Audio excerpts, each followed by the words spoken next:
Namaskar everybody and welcome to the 31st day of our Ramayana Satsanga.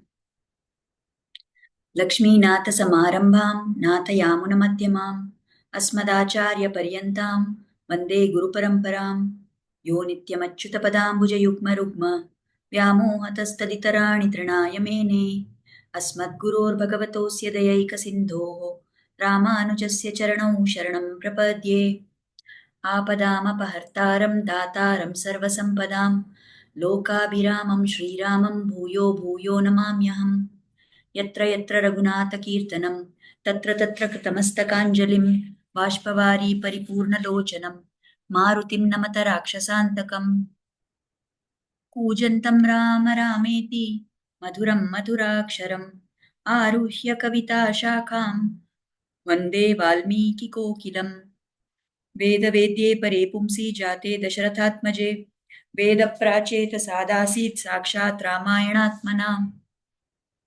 So with prayers at the lotus feet of Acharya and Prabhu Sri Ramachandra, let us go to our topic for today. So in yesterday's satsang, we had seen how Kabandha had told Rama and Lakshmana to visit the ashram of Matanga Muni, where Shabari, one lady, old lady, is waiting for them. And then he had said, after that you can go and meet Sugriva on Rishyamukha Parvata. So now Rama and Lakshmana, they come walking further in the forest and they reach this Matanga Muni's ashram, which is near to that Pampasarovara. So there they find one old tribal lady who is waiting with, great yearning for the darshan, for the sight of Rama. So this lady is none other than Shabari. So this Shabari is a tribal lady. Many years ago, she had come to this place and started doing service of Matanga Muni. Now, at the time when that Muni was going to moksha, she said that please grant moksha to me also. Now that you, my guru, you are going, I have no desire to stay back here. But Muni had told her that no, you have an important role, you have an important task to perform. In the Treta Yuga, Rama will come here. Rama, who is an avatar of the Lord himself, will come here. And then at that time, you have to provide him the Atithi Satkara, you have to offer him hospitality. And after that, you can come to Moksha. So she was waiting and waiting for so many years. And now that Rama and Lakshmana have come, she is very happy. She offers Pada Puja to them. She washes the feet of Lord Rama. She has plucked the choicest fruits, very sweet fruits from the trees and kept, and she serves those fruits to Rama and Lakshmana. Now, in Valmiki Ramayana, there is no mention that Shabari tasted those fruits before offering, but that episode that she tasted and kept the fruits which were very tasty, and that although it was bitten by her, Rama took and accepted that fruit, that is told in Padma Purana. So, in Valmiki Ramayana, it is not mentioned like that. Now, Rama accepts those fruits very happily, and then Shabari tells Rama that, okay, now you have come and I have had your darshan. It is time for me to depart as per my guru's orders. And there she creates a fire and she walks into that fire and gives up this sharira of hers and goes to moksha. So in this case, we see Rama just agrees. He says, okay, you can go now. He is not granting moksha.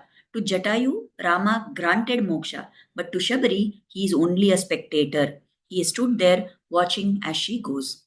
Now, in this episode, now whatever we described of the episode itself, very briefly I have told you.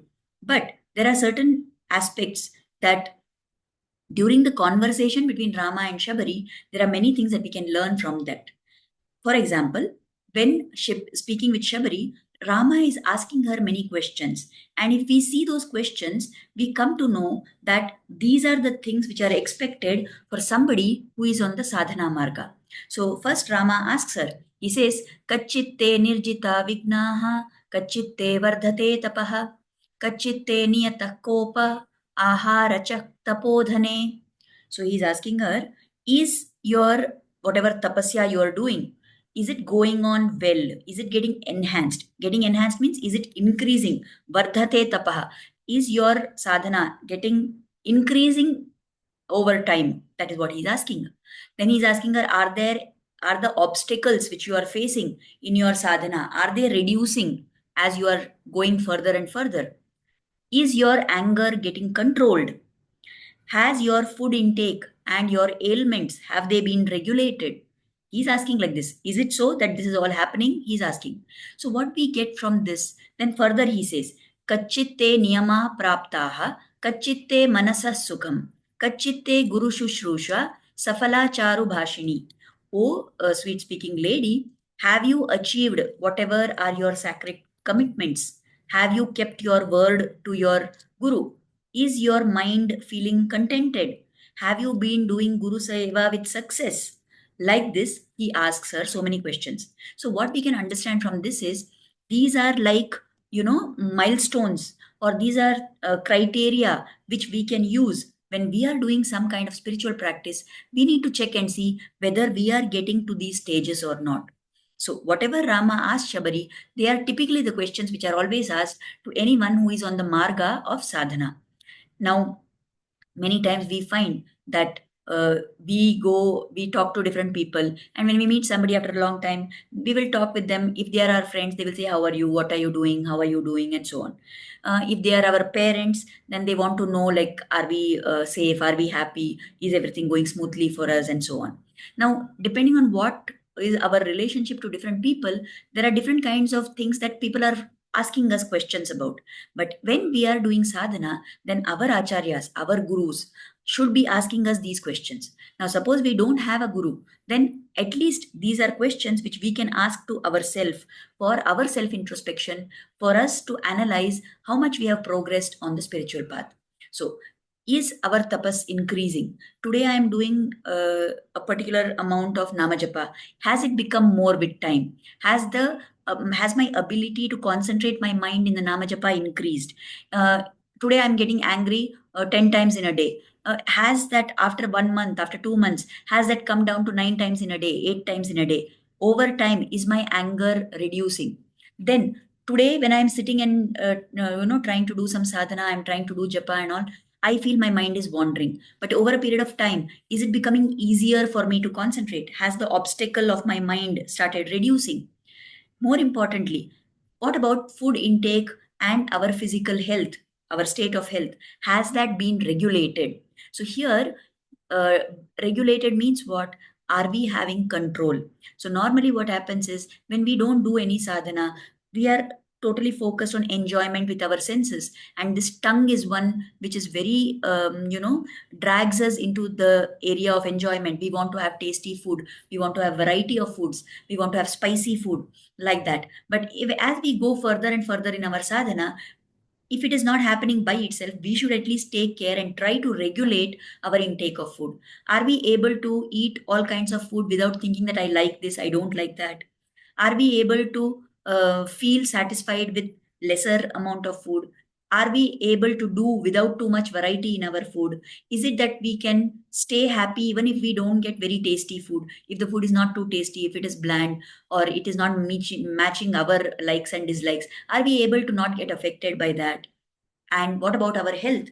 As we do more and more sadhana, what should happen ideally is that because there is shuddhikarana which is taking place, there is cleansing which is taking place, there has to be a reduction in our physical ailments also. So, all these are signs that we are progressing in our sadhana.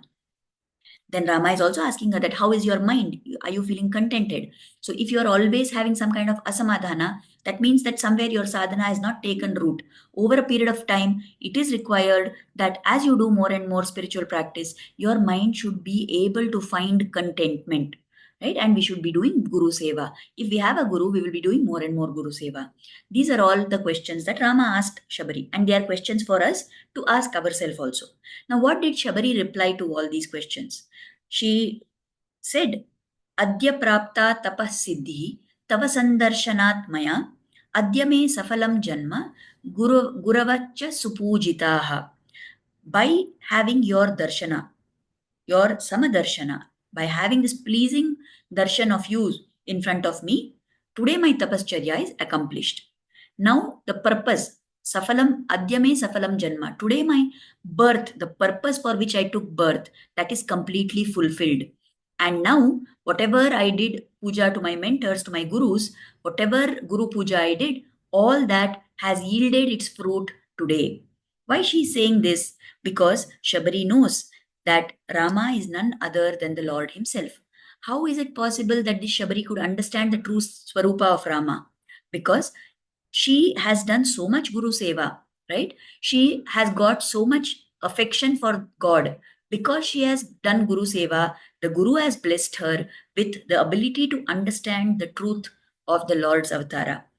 So in one of the Upanishads called Shweta Shvataro Upanishad, there is this shloka. They say, Yasya deve para bhaktihi, yata deve tata guru, tasyaite kathitahi arthaha, prakashante mahatmanaha. For a noble soul, for a Mahatma, who is this Mahatma who puts all his devotion in God and has equal devotion to the Guru, in such a noble soul, to such a noble soul, all the truths will manifest themselves. They are able to see the truth. And that is why Shabari could understand. Now, what was Shabari's, what was her background? She's a tribal woman. She's somebody who had run away because she did not want to get married. And she had come into this forest and she had just stayed there. She was not educated. She had not done any, great learning of the Shastras. She didn't know too many things. But simple thing that she had done was she had sincerely done Guru Seva. And because of that, she was able to get to this stage. So this teaches us that as long as you don't need to do lot of jnana, you don't need to have knowledge of jnana yoga. You may not be able to understand all the shastras, but if you are going to do action, if you are doing karma yoga in the right way, and if you are doing bhakti towards your guru and towards the Lord, then just the fact that you have done so much Guru Seva will purify you, and by the Guru's Ashirvada, you will get to the stage where you can see and have darshan of the Lord and realize that yes, He is the Lord. So this Shabari is telling, Adyame safalam taptam, swargah chaiva bhavishyati, tvaideva vare Rama, pujite purusharshabha. O best among men, O Purusharshabha, now all my tapasya is fructified because I got this chance to personally worship you. And I know you are none other than the God among the gods. You are the best of all the gods. And therefore, I will also get Swarga. Here, when she says Swarga, she means moksha. And she says, I am purified by your sight, by looking at you, by having darshan of you, by offering you these fruits, by doing seva to you, I am purified totally. And then she tells Rama, my guru had told me, Matanga Muni had told me that once I have served you, I am free to come to take moksha. So now I'm going. That is what she says. Then she says that now that I have got purified by your sight, I am going to go to the Vaikuntha Loka from where there is no return. And she proceeds ahead. So, how is it possible for somebody like Shabari to have got this great fortune? Many times we wonder what is it that determines whether a person is having bhakti, whether a person is having this mumukshutva, this desire to do spiritual practice and to get liberation. How does it get decided? So in the Shanti Parva of the Mahabharata, it is told, Jayamanam hi purusham yam pashyet madhusudanaha satvikah satu vigyeyah savai mokshartha chintakaha. So, whoever at the time of birth, if there is a baby who is getting the divine glance of Madhusudana, if the Lord looks at that child when it is being born, then that child becomes Paramasattvika. That becomes a child who is always having a desire for moksha, mokshartha chintaka. Such a child has desire for getting moksha, and that child will always have good conduct, and all defects from such children are removed. Such a person is going to be able to get to moksha. How do we decide now? We have no control over this, isn't it? So it is totally the anugraha of the Lord which makes a big difference. Once that is there, then whatever effort we are putting in, according to that, we will see that we get the fruit of it. Now, this importance of the Lord's glance is also explained in the Mundak Upanishad, where it is told, and a similar shloka appears in the Srimad Bhagavatam also. Bhidyate hridaya grantish chidyante sarva samshayaha kshiyante chasya karmani tasmin drishte paravare. whatever knots are there in our heart, whatever feelings we have, whatever emotion we have, whatever negative things we have, all those are like knots in our hearts. Those knots are pierced and they are cut. All misgivings what we have are cut to pieces. And this whole cycle of karma, this whole cycle of birth and death into which we are fallen, that is terminated when one sees the Supreme Lord. So, by the Lord's grace only, this is going to happen. So, we need to understand that, of course, whether we got the glance of the Lord at the time of our birth, we don't know. But if we are today sitting and listening to this satsanga, if we are today in a position where we are telling this satsanga, then definitely it means that somewhere we've had that glance of the Lord on us, and that is why we had this desire for doing sadhana. Now, what is important that we continue in a sustainable manner. Consistently, we have to keep doing sadhana, and then definitely the Lord will give us the fruit of that. Now, when it comes to that episode where Shabari is offering these fruits to Rama, and Rama is happily accepting that. Now, if you remember, when Guha had offered fruits to Rama, at that time Rama did not accept anything from him. He said that I am in a vrata, I am not supposed to eat all this. Now, Guha was a tribal person. This Shabari was also a tribal person. Is it that Rama felt, oh, Guha is tribal, so I should not take from him? If that was the case, then how did he take the fruits which are offered by Shabari? So here the Acharyas explained that when Guha offered the fruits, it was by his own desire that he had offered.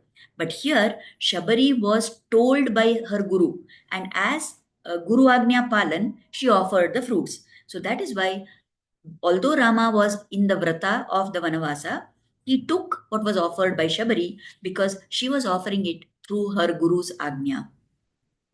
Now, one important thing to note here is that we said that when Shabari got moksha, it was not Rama who gave her moksha. She got moksha by the grace of her Guru only. So, here we can understand that ultimately giving moksha, getting moksha is in the hands of the Acharya. It is in the hands of the Guru. The Lord directly never gives moksha. It is Acharya Sambandha. It is by the grace of the Acharya that we get moksha. The Acharya requests to the Lord on our behalf, and then we are granted this moksha. So if we want to make sure that we are getting moksha, we need to make sure that we have the glance of the Acharya. We need to have Acharya Kataksha on us. Now, how can we do this? We must do bhakti, we must do a lot of seva, and that becomes more important in purifying us. And then, seeing all this, the Acharya will be happy and his Kataksha will give us moksha. You remember we talked in some previous satsang about how when Swami Ramanuja went and stood in front of Lord Ranganatha and Devi Ranganayaki of Sri Rangam, he prayed for moksha, not only for himself, but for all people who are in contact with him. Now, related to this, there's an interesting story which is told.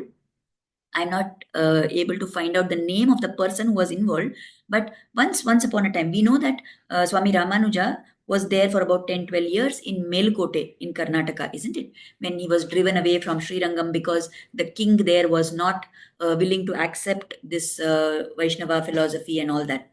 So it was a tough time, and he had come here to Melkote, and there it was he was staying with few of his shishyas.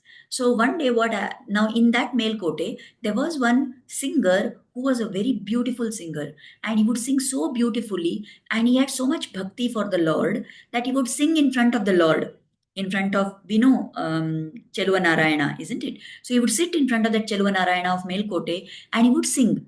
And the Lord would be so happy at his singing that it is said, actually, the Lord would stand there and enjoy his singing, and he would even sometimes dance to the song which this singer was singing.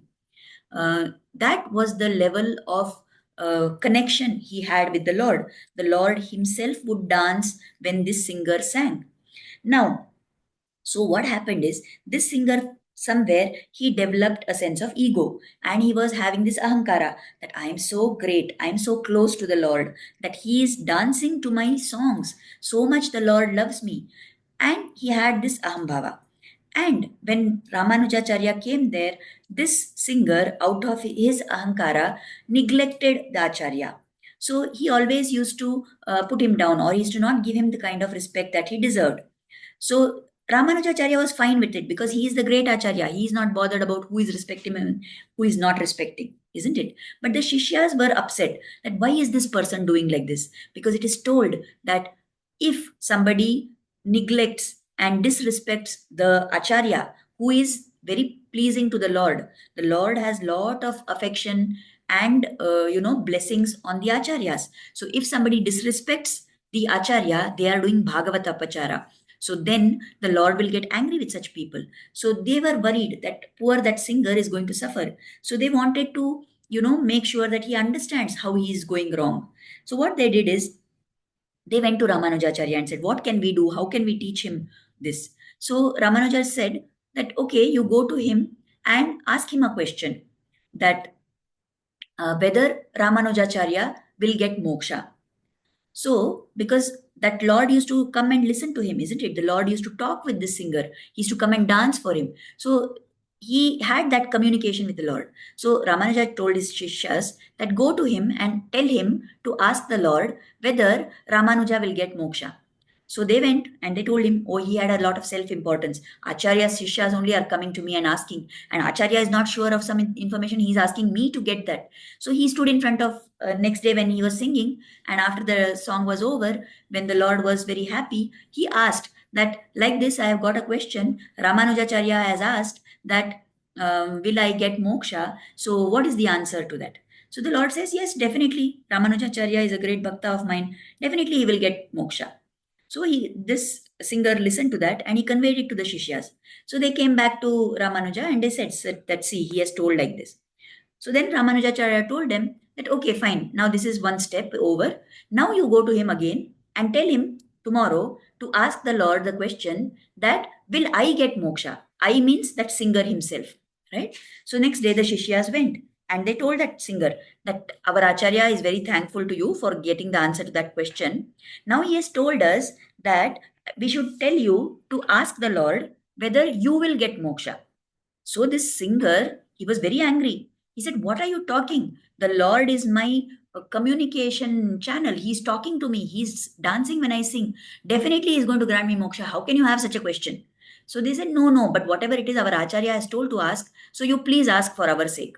So that day the singer, after he finished his singing and then he talked to the Lord, he said that, see, these foolish Shishyas, they have one more question. I know the answer, but they don't know. But anyway, because they have told I'm asking you, they are asking me, will I get moksha? What is the answer to that, O Lord? He asks.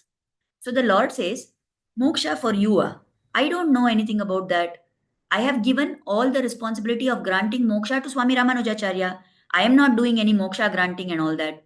Ramanuja has the answer. Why are you asking me? He says. The singer is shocked. He says, no, but how can you say something like that? You are the one, you are standing here, you are listening to me, I'm singing for you, you are dancing to my songs and all that. So the Lord said, yes, fine, I am enjoying your song, so I am singing, I am pleased with your bhakti, but giving moksha or not is not in my hands at all. I don't have that function only. I have not kept that responsibility with me at all. So how can I grant moksha? I have given that in the hands of Swami Ramanuja. So if at all you want moksha, you have to go to Ramanuja. He can only grant you the moksha, says the Lord. And then the ego of that singer is destroyed. Then he realizes how it is important to approach the Lord not directly but through an acharya. So then, full of repentance and full of humility, he goes to Ramanuja Acharya, falls at his feet, and then he becomes a very big bhakta of Ramanujacharya. He becomes one of the important Shishyas, and by the grace of Ramanujacharya, when the time comes, he gets moksha. So, this today, whatever we have seen about this singer in Melkote, about the whole life of Shabari, it is to tell us that the Lord is completely pleased when we have lot of Acharya Bhakti, when we have Guru Bhakti, that is what will please the Lord. And when we have Guru in our life, then it is not required for us to do anything else. We just have to serve the Guru, we have to follow his instructions, we have to do whatever it is that he has told us, and by that Acharya Bhakti, we are guaranteed moksha. So that is what we need to remember. Now, we may have a question that many of us, we don't have a guru. So what should we do now? Do we go searching for a guru? But if we go searching for a guru, then it means that we are trying to assess who is going to be our guru. So if we are having limited intellect, we are not so great enough that we can find out who is a guru for us. So what we need to do is we need to pray to the Lord. We need to keep doing whatever namajapa we are doing. We need to keep doing all the sadhana that we are doing. We need to keep being in satsang. And when the right time comes, the Lord will send the guru into our life. See, it is that from so many past janmas, from so many births that we have taken, there is so much, filled which is surrounding us. There is so much rajasic, tamasic qualities around us, and those have to start reducing. Our chitta shuddhi has to take place. Our indulging in self sense pleasures has to start reducing. So for that to happen, we need to keep doing namajapa. We need to keep being in satsanga. When that comes to a favorable level, when the sattva guna in us increases, when we have a strong yearning for a guru in our life, then at that time, when the conditions are just perfectly right, the Lord Himself will send the guru into our life. At that point of time, we need to take that guru and we will know very clearly. It is not for us to assess and for us to find out. Another thing we can do is we are all part of some particular sampradaya. We are all part of some particular set of institutions, isn't it? So, whatever our family has been doing, we have a matha to which we are affiliated, or we have a particular matha to which our guru belongs. So, if we are very much inclined towards that, we need to visit our acharya, visit that matha, ask them, what can I do? How can I get diksha? How can I get initiated? And follow that procedure. If we don't have any matha like that, we don't have any such option available to us, then we need to just continue doing whatever we are doing right now. Keep chanting the Lord's name, keep praying with lot of fervor to the Lord, ask Him that He should bless us with a guru, and then God will do that for us. So let us pray that we are able to do all these things. Let us feel grateful and express gratitude that the Lord has taught us all this through the explanations, through the story of Shabari. We know what is the importance of an acharya, and that will help to purify us. So let us offer gratitude and pray for the Lord's grace and for Acharya's grace to always be on us. Mangalam Kausalendraya Mahaniya Gunabdhaye Chakravarti Tanujaya Sarvabhaumaya Mangalam Veda Vedanta Vedyaya Meghashyamalamurtaye Pumsam Mohana Rupaya Punyashlokaya Mangalam Pitrubhaktaya Satatam Bhratrabhihi Sasitaya Nanditakhilalokaaya Ramabhadraya Mangalam Srimate Raghuviraya Setulangita-sindhave Jitaraksha-rajaaya Ranadhiraya Mangalam Mangalashasanaparair Madacharya-purogamaihi Sarvaischa purvairacharyaih Satkritaayastu Mangalam. Thank you everybody for joining. There is one small thing that is there here. It is about what did Lord Rama in the Tulsi Ramcharitmanas. It is told what did Lord Rama advise to Shabari, and that is also called as Navavidha Bhakti. Normally, when we say Navavidha Bhakti, we understand that it is what was explained, what Prahlada told in the Srimad Bhagavatam. But there is another thing called Navavidha Bhakti, 9 steps, which appears in the Tulsi Ramcharitmanas. So there, Lord Rama is telling this to Shabari. Now, Shabari has already followed all these things. It is advice for us that we have to follow. So what are these things? First, Prathama Bhagati Santaha Kara Sangha. Keep company of saints. Be in the company of holy people. Second, Dusari Rati Mama Katha Prasanga. Stay engrossed in listening to the stories of the Lord, to the Leelas of the Lord. Gurupada Pankaja Seva Tisari Bhagatiyu Aman. Serve the lotus feet of the Guru. Fourth, Chauthi Bhagati Mama Guna Gana Karai Kapata Tajigana. Sing praises of the Lord's virtue. Do Gunagan of the Lord's virtues with a clear heart, without any kapata in your heart. Mantra Japa Mama Drida Vishvasa. Panchama Bhajana So Beda Prakasa. Just like the Vedas say, chant my name, do my mantra japa with lot of vishvasa, with lot of faith. Sixth, Chata Dama Sila Birati Bahu Karma, Nirata Nirantara Sajjana Dharma. Have lot of self-control, have a good character, detach yourself from too many things in this world and follow whatever are the duties of a good person. Seventh, Satava Sama Mohi Maya Jagadekha, Mote Santa Adhika Kari Lekha. See the world as God Himself and regard the saints as even higher than the Lord. Next, आठवा जथा लाभ संतोषा सपने हूं नहीं देखई परदोषा. Be peaceful always. Be contented with what you have. And even in your dream, don't see faults in other people. Don't criticize others. Don't blame others. Next, point number 9. Navama sarala sabasana chalahina. Mama bharosa hiya harashanadina. Have full faith in God. Become equanimous. Means whether there are good things or bad things happening to you, stay with a stable mind. Remain simple and never have any chal. Don't do any deceitful things. Don't try to cheat anybody. So these are the 9 things that Rama advised to Shabari as per the Tulsi Ramcharitmanas. These are things that Shabari was already doing. It is for us actually that Tulsidas is telling these things. So let us pray that we will be able to follow these things in our life also. So thank you everybody. We will meet again tomorrow. Namaskar.